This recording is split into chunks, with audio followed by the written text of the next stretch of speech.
So we just kind of wing it here, Jerry. As you know, we got our little script here, but we just wing it, do whatever, take a pause, we'll figure it out. What do you need? Oh, he needs his copy of the script. So good morning, everyone, and today we got a good one for you. We're finally going to get to her. We're finally going to talk about Rebecca Winters. How's that make you feel, Connor?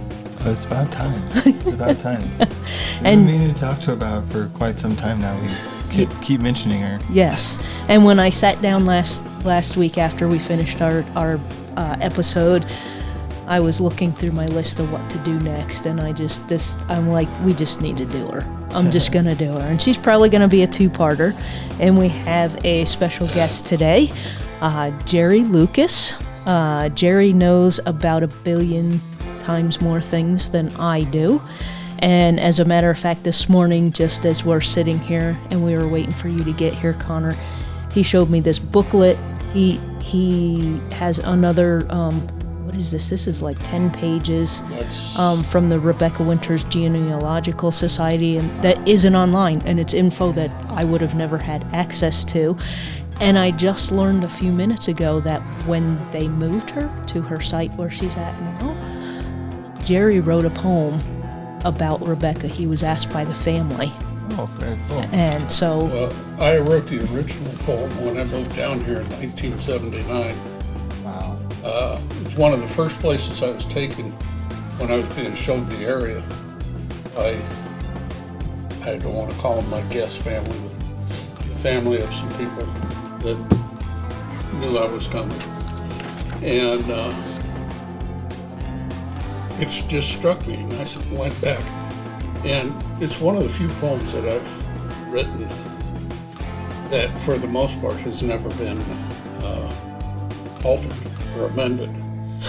And then when they went to move her, I met her, I think it's 3 times great-grandson, Q Winters. And he had read the original poem, and he asked me to write a poem for the rededication. And that started a 2-hour argument or discussion. That it took me 2 hours to figure out I was going to lose the argument or the discussion or whatever about writing a sequel. And even if I'd have won the argument, I would have still lost. It's one of those cases. But there's a copy. This is the original, and that's the rededication. Okay. So I'm going to make Jerry read both of those today. Oh, shit. Oh, pardon me. Oh, look, he broke our no swearing rule. I'm the only one who hasn't broken that yet, and I'm the one who cusses left and right. I made a joke with Connor several episodes ago because we tried not to swear, and he swore 3 times in one episode, and I'm like, dude, I'm the one that swears every other word. I can read it too if you want me to. I know it's easy for me in my mind right now where to stick it in. The second one you wrote, the first one I'll figure it out. Yeah. But get ready, it's going to be a long one, and hopefully we get through it all so that Connor can go about his important business later on today. So I'm going to start with a quote from something I wrote in 2019 for the Scottsbluff Star-Herald. An estimated 35,000 people were buried along the emigrant trails from the 1840s to the 1860s. There is a grave every 300 feet along the 2,000-mile journey, making it the largest cemetery in the United States. Many of those people are unknown to history, but some, like Rebecca Burdick Winters, are known and stand as a living testament to the hardships endured for the dream of a better life. And I know you and I had talked last time about how many graves were littered across the trails, and I knew I had that information somewhere. And when I went to this very long article I wrote about Rebecca Winters, it was there, and because I can't remember where I found that information. I think it's on the roadside historical marker? It's, well, there's a couple of different places that it appears, and the quote is basically the same, but there's a little difference in them. I think one of them's in one of the NPS publications. Okay. But people think that, that's a lot of dead people.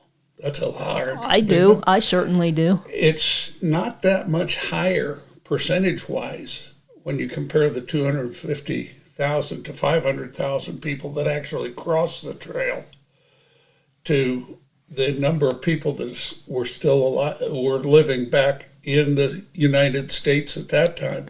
Okay. Back east of the Missouri. It's not that much higher than the normal death rate. Okay. Yeah. I mean, I think the normal death rate back then was like 12%. Okay, so this is roughly around 18. Yeah. So it's it's a lot. It's a big number.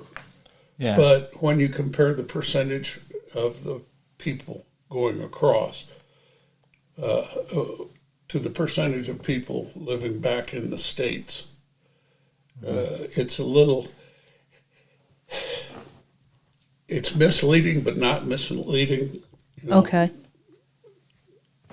People just don't realize that it's a comparative number.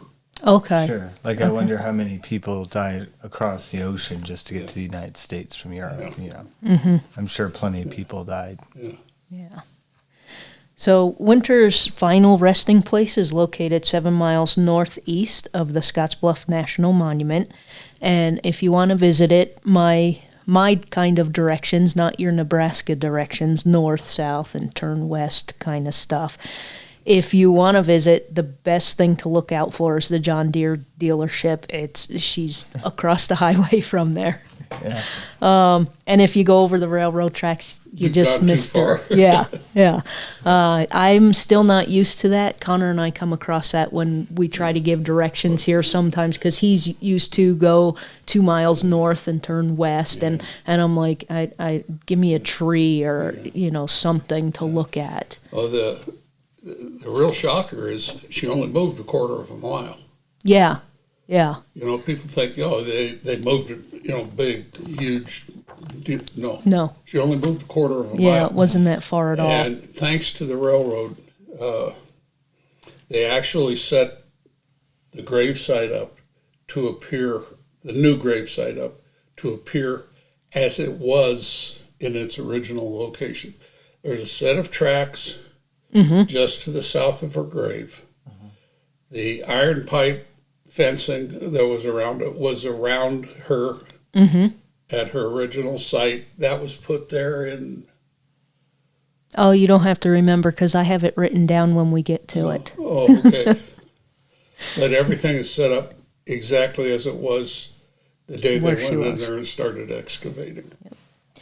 So Rebecca Winters is way more important than people think, at least to us. I think she's significant just in general. And Jerry's going to correct me in a little while because he has more information than I do, that I literally just learned about 10 minutes ago. So we're all going to learn it here pretty soon. And Jerry, you feel free to pop in when you have different information or more info. That's not a big deal. So thousands of people perished on the trail, and she is only one of 7 people whose graves are known. Winters is also the only known Mormon grave in Nebraska, and I know there's a Mormon cemetery back east, and that's not what I'm talking about. I got a lot of grief when I wrote my story because I wrote she's the only known one on the trail. On the trail, and I got a phone call from somebody, there's a cemetery back. I'm like, I'm not talking about the cemetery. Yeah, everybody buried in the cemetery in Omaha. Cemetery is actually an illegal burial ground. Oh, there you go. I just chose to stop responding to this person because it was starting to become a flame war via email, and they totally missed the point I was trying to make. So the 7 graves are Rebecca Winters, John Hallman, who we spoke about in our last episode, George Winslow, who died in 1849 in Jefferson County, Susan C. Sewell Haley, who died in 1852 and is buried east of Fort Kearny. Rachel E. Warren Pattison, who died in 1849 and is buried in Ash Hollow Cemetery. And A. Kelly, who died in 1852 and is buried west of Ash Hollow. And if you're counting, there's 6 people there, not 7, and I can't find the 7th person, and every single source I find says 7 people. And I can only come up with those 6 names. So if we figure out who that 7th person is, we'll just mention it in a future episode. But after about a half an hour of Googling, I just kind of gave up. But every single document I have ever come across says 7 people. Interesting. The graves at Rubidoux Pass are known people who died on the trail, but we don't know who they are. So I don't know if they're the 7th, if they're considered the 7th or not. Yeah, are those, you talking about the graves that are off the trail there in Rubidoux Pass? Yes. The 5 graves? Yeah. I think those are people that were on the... They were on the Oregon Trail, yeah. And there is a marker, I don't know, maybe a couple 100 feet past that. That's another... who is that? Yeah, and his stuff is noted next to those graves and his name, and I'll get out there and get a new picture, and we'll do an episode on him too. There are others, such as Wee Granny, who we've talked about a lot, and did an episode on Wee Granny. We know her story, but we don't know where she's buried.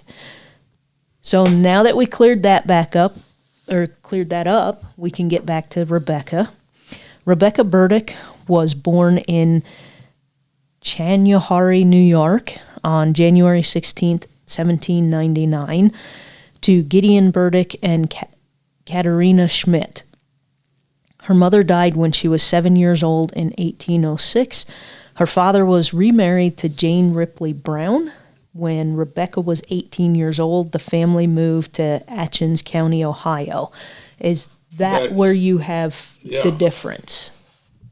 My research said that she was married in Palmyra, Palmyra,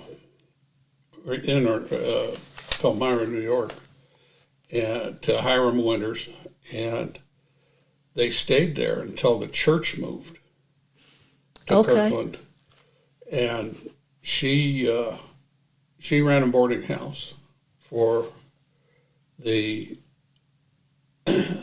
workers of either the sawmill or the grist mill that her husband ran. So see, different information. And when the church left Palmyra, she and her family stayed behind to make sure that all the church was clean, or where the church met was clean, and all of the accoutrements of the church made it safely out. They moved to Palmyra, and this was an event that would follow them to Nauvoo, even in Nauvoo. Okay. So the info I found, they were wed in 1824.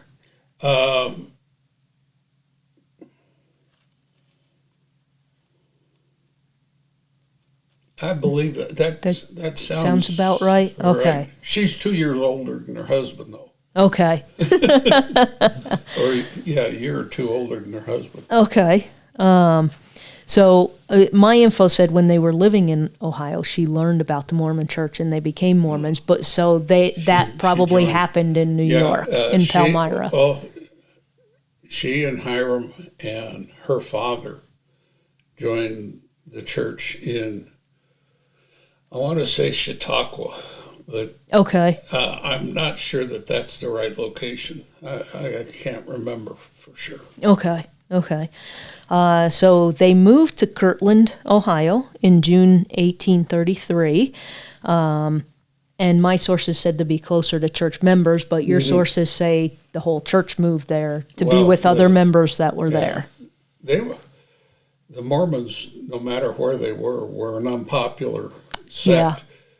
This was the time of a revivalist movement in the Christian church. Mm-hmm. The tent preachers and hellfire and brimstone, and if you don't believe in the way we tell you, you're going to hell, and you're the enemy, and you're of the devil, and all this stuff. And they were being, because their religious practices and their tenets didn't match the set churches. They were being forced out. And I don't have a date on her brother, but her brother Thomas also converted to Mormonism. I think it was at the same time. At the same time, okay. Because everything that I found just said her brother converted to Mormonism. It was one of those throwaway sentences that we come across. The stuff that I was reading said the family, and I was assuming that it was just her and her father. I forgot about the brother. Okay. If I can add one other point right now. Yes. Gideon Burdick. His, I don't know how many back grandfathers, was arrested for treason by the colony of Massachusetts. Really? For encouraging people to relocate to the territory of Rhode Island and form their own colony.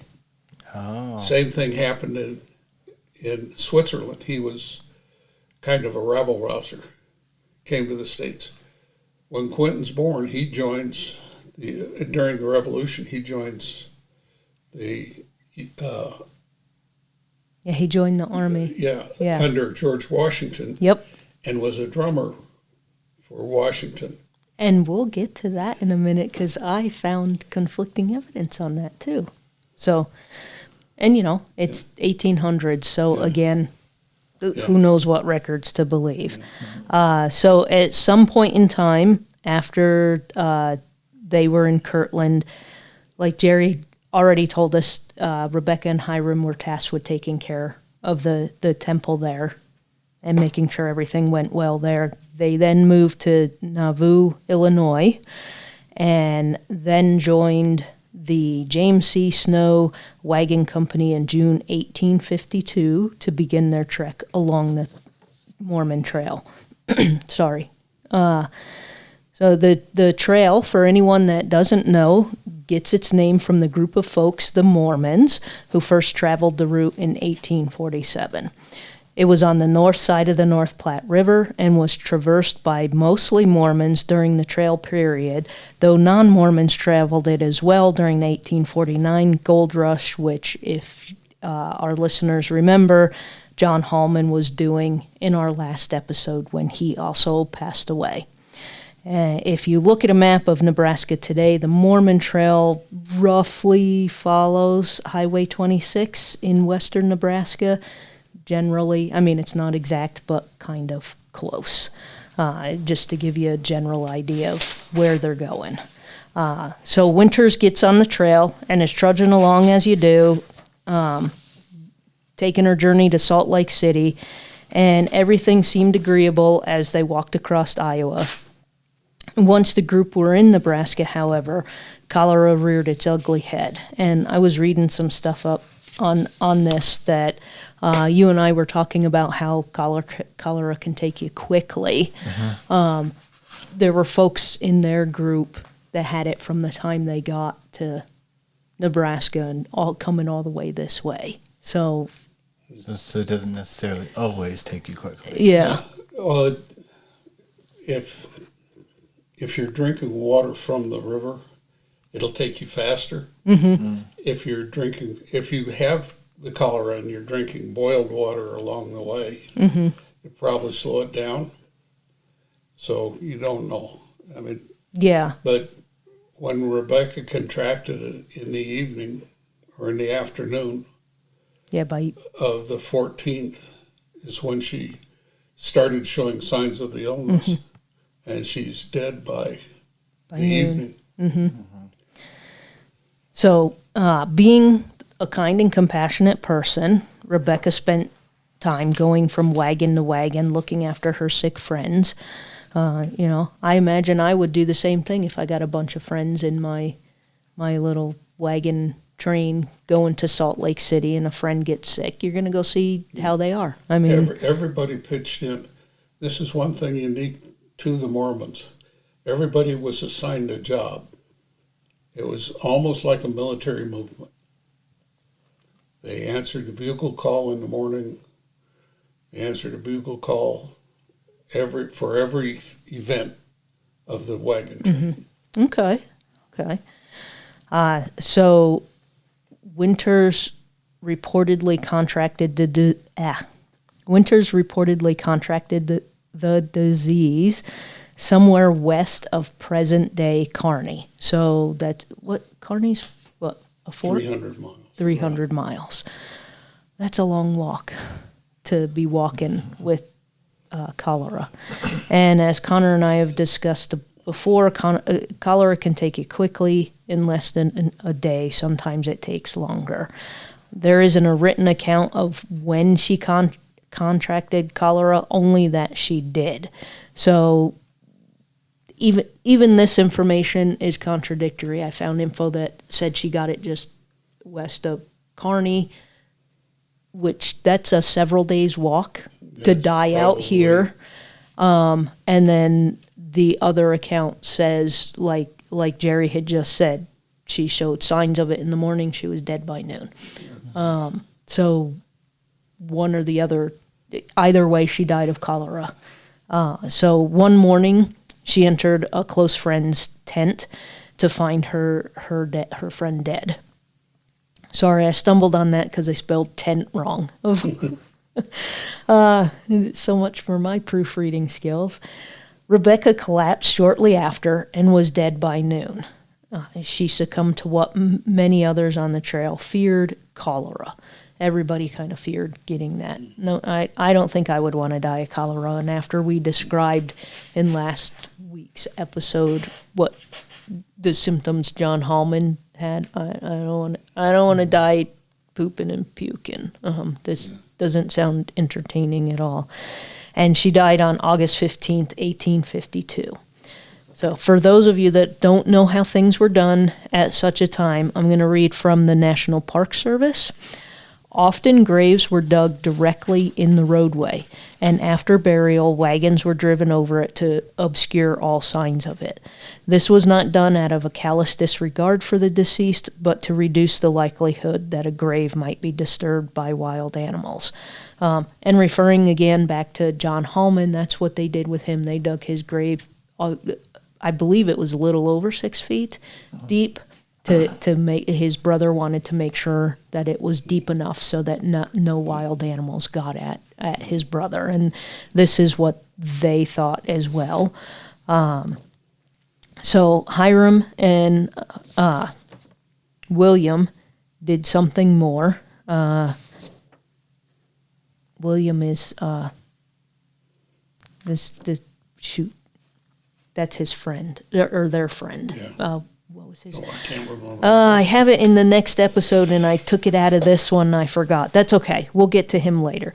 But they dug a grave 5 feet 10 inches deep in the shape of a casket, and no one wanted dirt to touch her because, this is his wife and their friend, and they didn't want her to be dirty and soiled. Well, she was highly respected by the church leadership. For her dedication to the faith. And like you said, they didn't want dirt to touch her, but they didn't have enough material to make a coffin either. Right. A proper coffin. Yes. So this is what they did. This is even an uncommon practice. The information I got on her preparation for burial, the women cleaned her body, and then they wrapped her very tightly. They dressed her and wrapped her very tightly in a wool blanket, which was unusual for the time. And the men laid slats from a abandoned wagon in the bottom, and then covered her body with boards from her bed, which goes to one of the mythical stories that accompanied her when I first went there. She was buried in her bed. Oh, interesting. Okay, that makes sense. Yeah. Okay. And her friend was William Fletcher Rollins. Thank you. Yeah. Connor, the smart one who knows how to look ahead. So, like Jerry had said, they got the wooden planks from salvaged and abandoned wagons for the bottom of her grave because, yeah, they didn't want her to touch the ground either. And I remember reading, I think it was in this Gearing Courier article, that when they dug her up later on, which we'll get to in part two, the family and everybody else, historians, were really pleasantly surprised that they found her because they were like, is she still in there? What is that, the actual location? And when they exhumed her body, everything was exactly as had been written back in 1852. So I thought that was kind of cool. So wood was scarce, and they couldn't get a proper coffin, like Jerry had said. And you explained more, because everything that I found online was just that she was wrapped in blankets and lowered into the grave. So you added more to the story that I would have never known. But Jerry has a couple of booklets here that they aren't online, and there's no way for me to ever have had access to that kind of stuff. But Jerry was around at the time these were all published. Well, I mean, I technically was around too. We were both alive. I just didn't live here, so I didn't get that. And the planks were put over top of her. And I think I'm going to make Jerry read his first poem, and we'll get to the other poem in the next episode where it's more appropriate. I moved here in 1979 to be a school teacher, believe it or not. And the people that were showing me around the area, one of the first places they took me was to Rebecca Winter's grave. And they told me the stories that surrounded it. Her grave was lost, it was found by the railroad and all this stuff. And that evening, after they dropped me off at the place that I was staying at the time, I went into my room and sat down and took my notebook out, and I wrote a poem called Rebecca, which hasn't changed. I mean, it corrected a few spelling and a little rhythm stuff, but it's been the same since 1979 almost. On a rutted western wagon trail hidden by sun-bleached weeds where wind, sun, and time have made the earth hard, just a few feet from the rusted iron rails stands a broken wagon wheel, marking a simple, shallow grave. The rest went on. Rebecca stayed.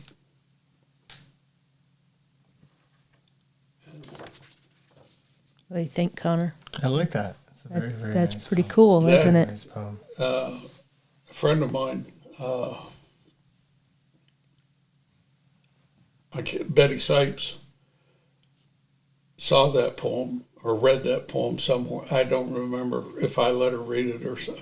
And she asked me if she could get my permission for the Genealogical Society to use this in their publication of the book that they were putting together of the Mormons of this area, the genealogical book of Mormons. So I gave it their permission, and that poem was read by her 3 times great-grandson when he came back to move his grandmother to a new location.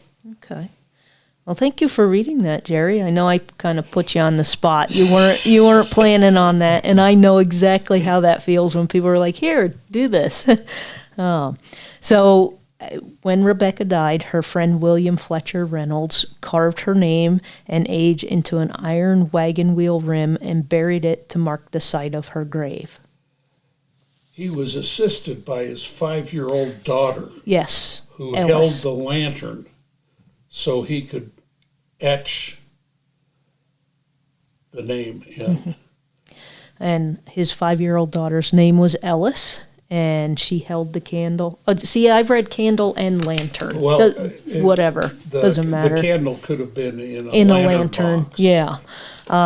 And he chiseled in Rebecca Winters, age 50, into that iron wagon wheel rim. Say that fast 3 times. And you can still read it today very clearly.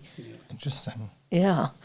And during the graveside ceremony, her husband Hiram is said to have spoken softly the words, "That name will remain here forever." Yeah. So far it has. As she was coming across the trail, she kept telling her daughter-in-laws and her friends that she was not going to finish the trip. She had a premonition that she would not survive. And she kept expressing this when they would talk about their time once they arrived in New Zion. Mm-hmm. Not Salt Lake City, New Zion. Yep. And I always found that kind of interesting because how many people do you know that say, yeah, I know I'm not going to make it. They didn't know where or how or why, but they knew they weren't. Or they knew something was going to happen. And it did.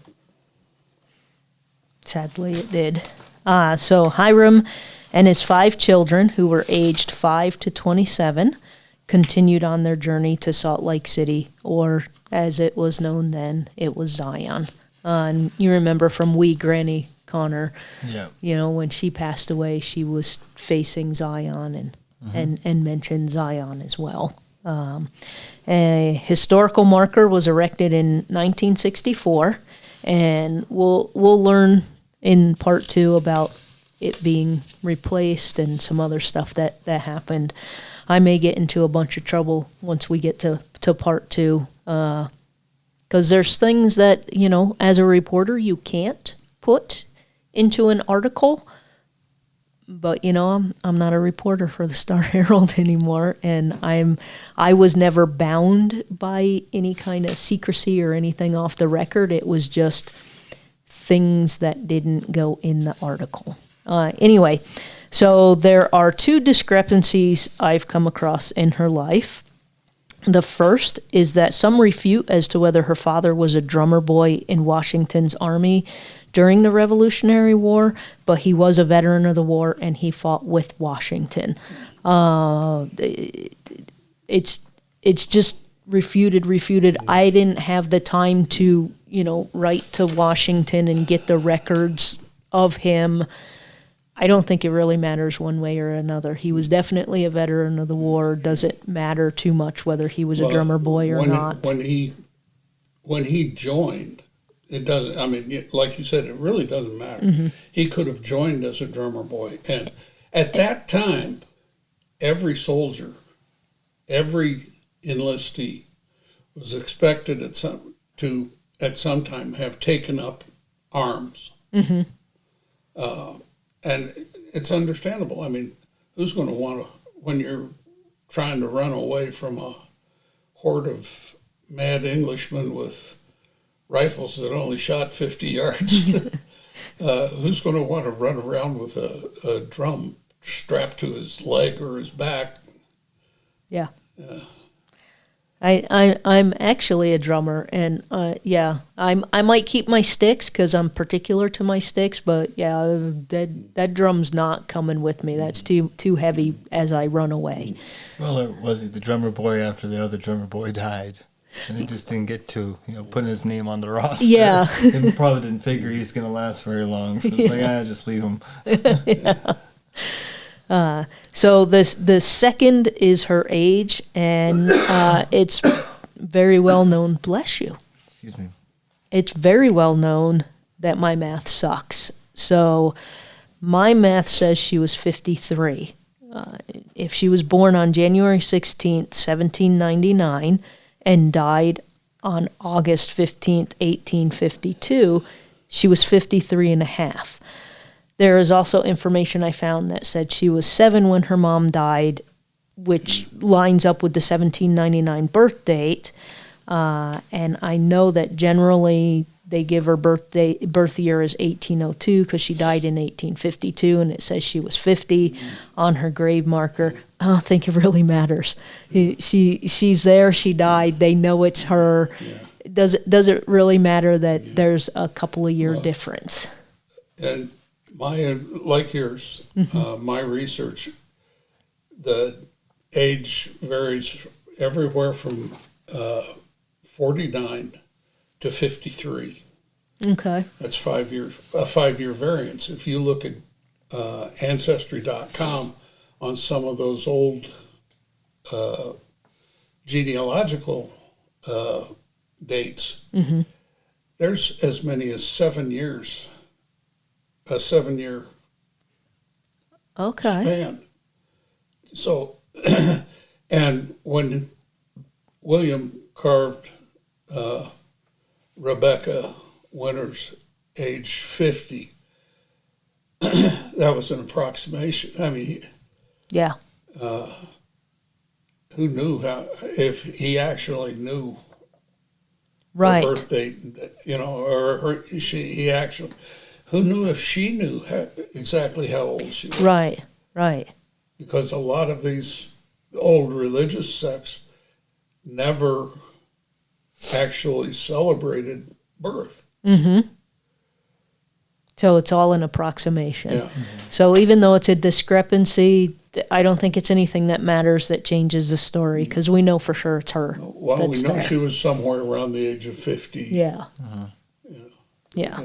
And the other thing about her, I do know, I shouldn't say I do know, according to my research, she was 2 years older than her husband when they got married, which is a slight difference from the norm of that time. Yes. Which is the husband could be as much as 10 to 12 years older at the time of marriage than the wife.